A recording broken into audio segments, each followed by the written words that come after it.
Right, welcome to RevelatorAlf. So I'm just going to take you on a quick little trail here. RevelatorAlf. Now it sort of goes through the forest, and it's pretty much it's not really challenging, you know, it's just a hard compacted trail on this big adventure bike. But actually these kind of trails, that's perfect for these sort of bikes really. You know, sometimes they get a little bit technical and they can still handle it, but you have to go really slow. But the point of this video really is to answer some questions that I get from people either on the website or on the videos, and they ask about solo riding, you know, and a lot of people would say if you're going to go off-road riding, never go off-road riding by yourself. Well, that kind of makes sense, doesn't it? Because if you've got a riding buddy with you or a few buddies, then you're potentially going to enjoy it a lot more, and you're going to get into have some giggles, and you know, it's always better really sometimes, you know, when you're out and about with mates. The problem is that you're not always going to be able to go out riding with your mates. They're not always going to be available. So if that's your philosophy, then you're going to lose so many riding days. You know, you're never going to be able to get out there and ride. Which way do I actually want to go? Okay. So herein lies the problem. You know, if you're just going to be waiting around on your mates all the time, then, you know, you're just going to miss out on so much. So now, my situation is that I virtually go always riding out by myself. You can tackle all sorts of trails, and I sort of take the technical stuff as well. But the big difference is that I change. Wow, look at this! Change the way I ride. You know, when I'm riding out by myself. You know, you kind of expect, you've got to always factor that you're on your own. So if something goes wrong, you're going to have to sort yourself out. So obviously I always take a phone with me. I kind of know where I am, you know, all times. You have to call the emergency services, that kind of thing.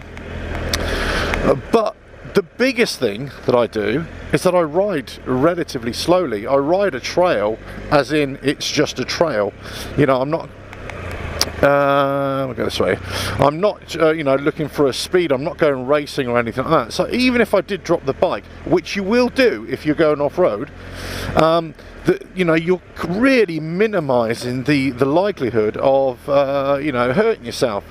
And now you might have to pick up the bike, whatever. And you're also minimising the likelihood of even damaging the bike as well.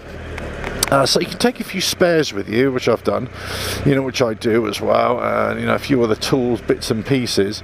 But here's a case in point, right? You know, should you go over the log? Well, yeah, great, no problem. But at the same time, if there's an easier option to go around it, when you're out riding by yourself, that's the kind of decision making you do.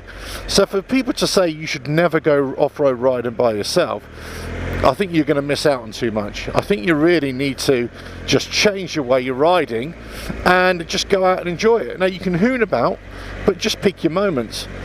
If you're going to go out with your mates, yeah, look, you can watch the videos where you'll see these big adventure bikes, right? And they're going over rocks and all that kind of stuff. The reality is they're going over rocks, you know, and really technical, challenging stuff, but they've also got lots of friends with them to help them out. So if you're by yourself, you can do it, but if you get stuck, that's it. You got no way of getting out there by yourself. And believe me, I've tried to push this and tried to get there myself, and it just hasn't worked. You know, you really have to. So here's like a little bump. You come up on the pegs, flip the throttle. There we go. Up we go. So, you know, you have to think about where you're going to go and how you're going to ride, and, you know, what's the terrain going to be and all that kind of stuff. So what I would say is, if you're going to go off riding by yourself, pick your moments, of course. That's really key.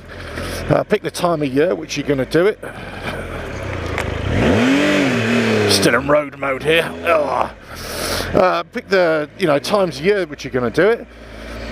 But also, just don't make it too technical. And the key thing is, just go really slowly. I mean, you know, you're not out to prove anything to anybody.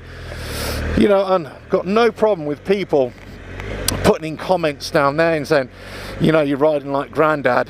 Who cares? You know, as long as you're enjoying the ride, that's all that matters. That's all that matters. Right, anyway. So that's my theory, really. I mean, I get out there all the time on my bike, and I would say if you're out there by yourself, go out and ride it. Crikey, you know, just be sensible about it. Just be thinking about it a little bit more. And there's no reason why you can't go on any trail by yourself, even the technical stuff by yourself. Just really be aware of the speed at which you do it, because if you do fall off, then at least you got a good 99% chance that you're not going to hurt yourself. Right, that's the end of that trail. I timed that perfect, I think, didn't I? Right, catch you on the next one, whenever it is. Ta-da now. Oh yeah, by the way, I suppose I better say, check out the website, RevelatorAlf.com, subscribe and all that kind of stuff. That would be really good as well. And yeah, if you want to catch me on Patreon, that would be really good as well. Cheers now.